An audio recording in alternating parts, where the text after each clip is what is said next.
नमस्कार दोस्तों, क्या हाल चाल है आप लोगों के। उम्मीद करता हूँ आप लोग अच्छे होंगे, स्वस्थ होंगे। आज बहुत दिनों बाद मैं एक और नए कहानी के साथ आप लोगों के पास आया हूँ। जो आज की अपनी कहानी की हेडिंग है वो है टाइटैनिक। जी हाँ, मैं उसी टाइटैनिक जहाज़ की बात कर रहा हूँ जो आज तक चर्चा में है और लोग उसे याद कर रहे हैं। तो मैं उसी टाइटैनिक के बारे में आप लोगों को पूरी रिसर्च के साथ आया हूँ, सारी जानकारी दूंगा। चलिए बिना समय लगाए शुरू करते हैं। तो दरअसल ये बात है 10 अप्रैल 1912 की। आरएमएस टाइटैनिक दुनिया का सबसे बड़ा जहाज अपने ज़माने की थी वो, जो कि साउथ हैम्पटन इंग्लैंड से चल के न्यूयॉर्क उसे जाना था। इस जहाज़ के अंदर बहुत बड़े बड़े बिजनेसमैन, एक्टर, इमिग्रेंट्स सभी सफ़र कर रहे थे। इस जहाज़ का जो कमांड संभाल रहे थे वो 62 इयर्स के senior captain Edward John Smith थे, जो कि इस जहाज़ का कमांड संभाल रहे थे।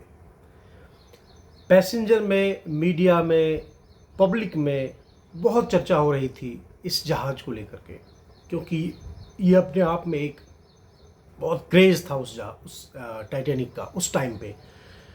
और ये जहाज़ यकीन मानिए उस टाइम का सबसे बड़ा जहाज़ था, सबसे ज़्यादा लागत से बनी हुई, और दुनिया की सारी फैसिलिटी उस जहाज़ में थी। ये जहाज़ इतनी बड़ी थी कि इसकी लेंथ 269 मीटर थी, इसकी लेंथ लंबाई, और इसकी जो चौड़ाई थी वो 50 मीटर थी। आप सोच सकते हो 50 मीटर इसकी हाइट थी। तो ये कितनी बहुमंजिला, एक के ऊपर एक, एक के ऊपर एक, ये कितनी इसकी हाइट हुई होगी इस टाइटैनिक की जहाज़ की उस टाइम पे। अगर इस जहाज़ की कॉस्टिंग की बात की जाए तो उस समय पे 7.5 बिलियन डॉलर इस जहाज़ को बनाने में लगे हुए थे।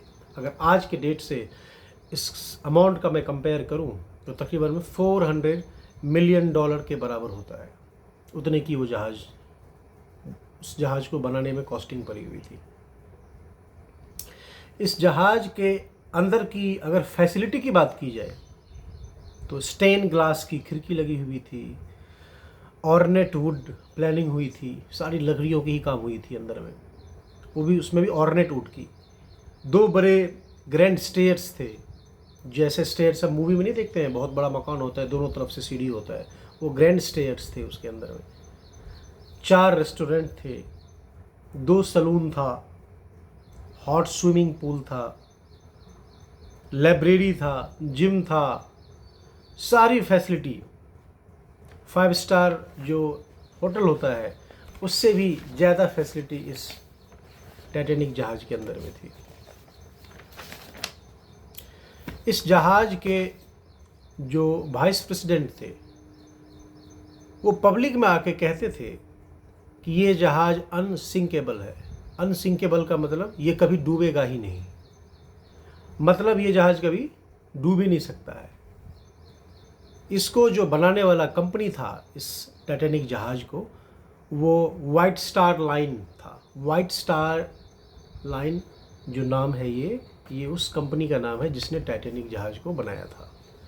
टाइटैनिक को 12 अप्रैल को टाइटैनिक रवाना हुआ था, और जब ये रवाना हुआ था, जिस समुद्र से होके ये जा रहा था, ओशियन से, महासागर से, इसको 7 वार्निंग्स आए हुए थे। और जो वार्निंग थे वो इस प्रकार थे कि इसी एरिया पे कुछ बहुत बड़े बड़े आइसबर्ग आने वाले हैं। आइसबर्ग समझते हो आप, जो पहाड़, चट्टान कह लो आप, जो बर्फ़ के होते हैं, वो इस एरिया में, जिस एरिया से टाइटैनिक ने प्लानिंग की थी जाने की, उस एरिया में बहुत सारे बड़े बड़े आइसबर्ग थे। इसी चीज़ का इसको वार्निंग आए हुए थे कि ध्यान से चलना है, ये इस बाग में आएंगे आगे। लेकिन टाइटैनिक के जो क्रूज़ मेंबर होते हैं वो इस सिग्नल को इग्नोर करते हैं, और जो स्पीड इनको दी गई थी उस स्पीड से ये आगे गाड़ी को, अपना जहाज़ को लेके जा रहे हैं। आखिरकार वही हुआ जो नहीं होना चाहिए था। और लेकिन वो घटना घट गई। ये बात है 14 अप्रैल की, वो काली रात, जब 11:39 पे फेडरिक हिट नाम का एक बंदा जो सामने देखता है कि सामने एक फुटबॉल के मैदान जितना बड़ा, बल्कि उससे भी ज़्यादा बड़ा आइसबर्ग सामने है, जो उसकी लेंथ थी और जो उसकी विड्थ थी वो थी 200/400 मीटर। इतनी बड़ी, क्या लो, एक फुटबॉल के मैदान के बराबर उसकी लंबाई चौड़ाई थी उस आइसबर्ग की। ये बंदा इस चीज़ की जानकारी जितना जल्दी हो सके अपने ऑफिसर को देता है। जब तक ऑफिसर उस पर काम करे, एक्शन ले, तब तक काफ़ी लेट हो चुका था और ये जहाज़ जाके उस आइसबर्ग से टकरा गई थी। इस टकराने की वजह से जो इसके साइड के हिस्से थे वो पूरी तरीके से क्षतिग्रस्त हो चुका था, डैमेज हो चुका था, और क्षतिग्रस्त होने के बाद उसके अंदर पानी भरना शुरू हो गया और 1 बाय 1 1 2 3 4 5 6 फ्लोर पानी के अंदर डूब गया।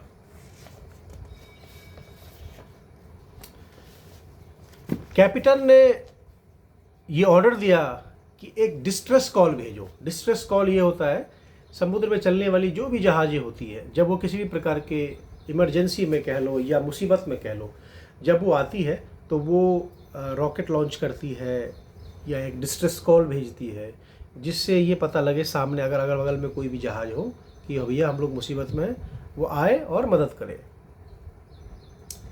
साथ ही साथ जैसे भी मैंने आपको बताया था, कुछ रॉकेट भी लॉन्च किए गए थे आकाश में, पर किसी भी प्रकार का कोई रिस्पांस अगल बगल के कोई जहाज़ से नहीं मिला टाइटैनिक को।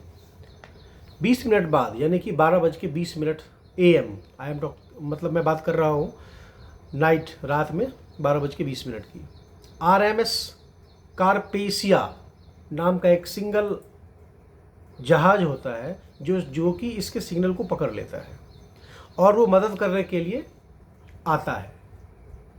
और वो RMS कारपेरिया, जो कि ये जहाज़ जो कि अपने रूट की ओर जा रही होती है, उसने फ़ौरन अपने आप को मोड़ लिया और वो जहाज़ जो है टाइटैनिक की मदद करने के लिए आती है।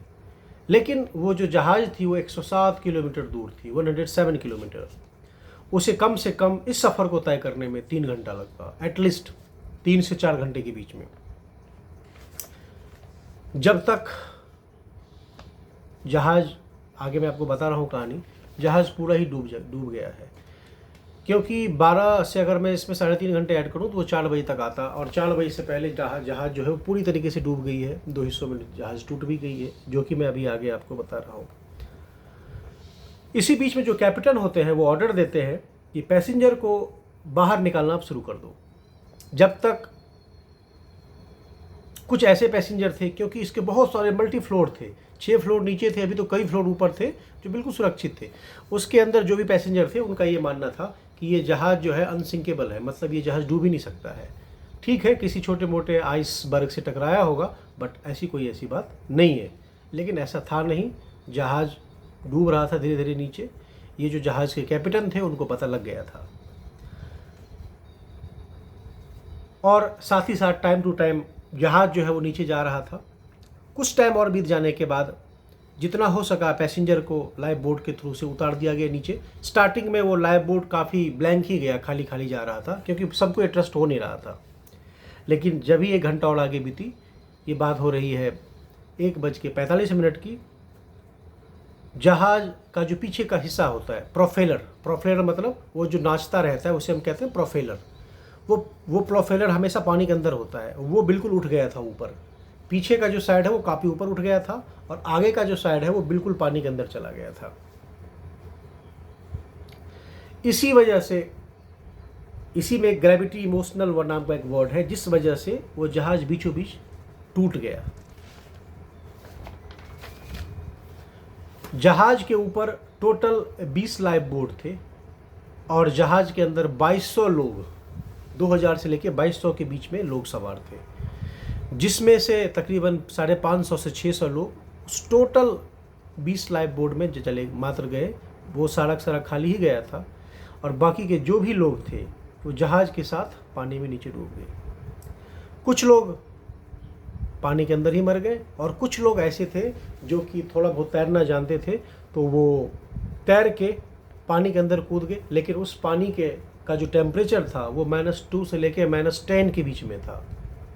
इससे हाइपरथर्मिया नाम का एक बीमारी होती है, जो कि उसमें पानी के अंदर जो भी थे उनको हो गया और वो विदिन आधे घंटे के अंदर में सारे मर गए। एडवर्ड स्मिथ, जो कि टाइटैनिक के कैप्टन थे, ऐसा कहा जाता है कि वो अंत तक अपने चेयर पे बैठे रहे और उसी जहाज़ के साथ वो अंदर डूब गए।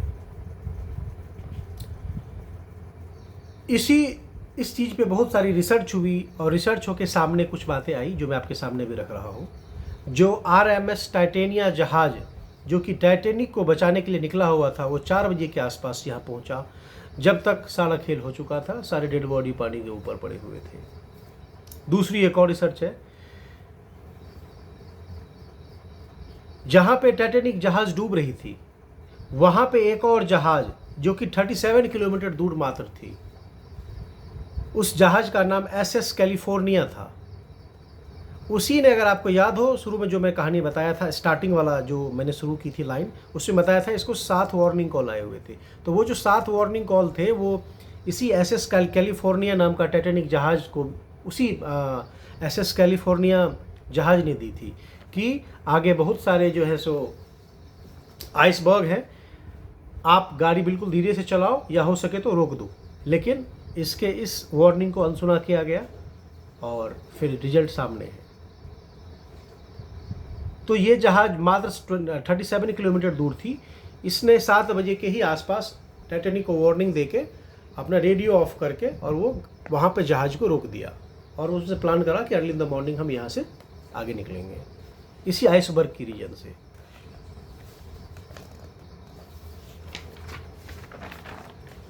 आगे जितनी भी रिसर्च हुई उसमें जिम्मेदार SS कैलिफोर्निया के कैप्टन स्टैनी लॉर्ड को ठहराया गया, ये कह के कि अगर वो चाहता तो बाकी के जितने भी लोग मरे थे वो नहीं मरते, क्योंकि ये मात्र 37 किलोमीटर दूर ही ये जहाज थी।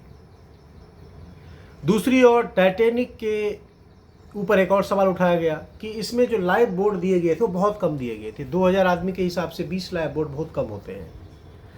पर इसमें ऐसा रिस्पॉन्स आया कि ये जहाज़ को अनसिंकेबल माना गया था, कि ये जहाज़ कभी डूबेगा ही नहीं, इसीलिए मात्र 20 लाइफ बोट ही दिया गया था। वन मोर रिसर्च, एक और रिसर्च में एक चीज़ ऐसा सामने आता है कि टाइटैनिक के जो कैप्टन होते हैं उनको जोसेफ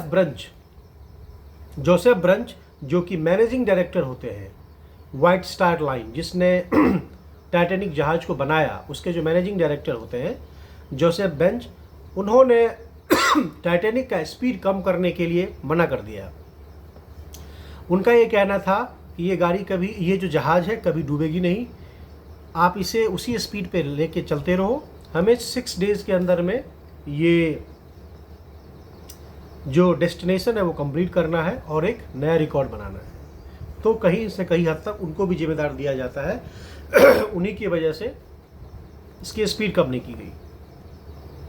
ब्रिटिश एक्सप्रेसवे की एक रिसर्च सामने आई है, जिसमें स्टीयरिंग व्हील को जो बंदा संभालता है, रॉबर्ट विचमैन, उसको ये मैसेज आया था कि जहाज़ को जितना जल्दी हो सके वो लेफ़्ट ले ले, क्योंकि आगे बहुत बड़ा एक आइसबर्ग आ रहा है। लेकिन इस चीज़ को उसने आगे एक्सक्लेट नहीं किया, अपने ऊपर वालों को बताया नहीं और ख़ुद भी उस चीज़ को इग्नोर कर दिया, जिस वजह से जहाज़ को राइट की ओर जाना है या लेफ़्ट की ओर जाना है, किसी प्रकार का उसको इंटरवेंशन नहीं दिया गया। जहाज़ अपने हिसाब से चल रही थी, जो उसको गाइड कर रहे थे वो राइट की जगह लेफ़्ट की ओर जहाज़ को लेके जा रहे थे, वहीं पे वो आइसबर्ग थी जिससे वो टकरा गई थी। एक और भी रिसर्च है कि टाइटैनिक जहाज़ को ढूंढने में पानी के अंदर 70 साल लग गए। फाइनली अभी सितंबर 1985 में रॉबर्ट विलेट, जो कि ओशियन एक्सपर्ट था, उसने और उसके एक दोस्त ने, दोनों ने मिलकर समुद्री तल में तकरीबन जो ऊपर से, मतलब समुद्र के ऊपर वाले तल से लेके 3800 मीटर, यानी कि आप कह सकते हो 3.8 किलोमीटर नीचे उसको टाइटैनिक मिला, 2 अलग अलग भाग में, और वो भी अब बिल्कुल डिकम्पोज हो चुका है।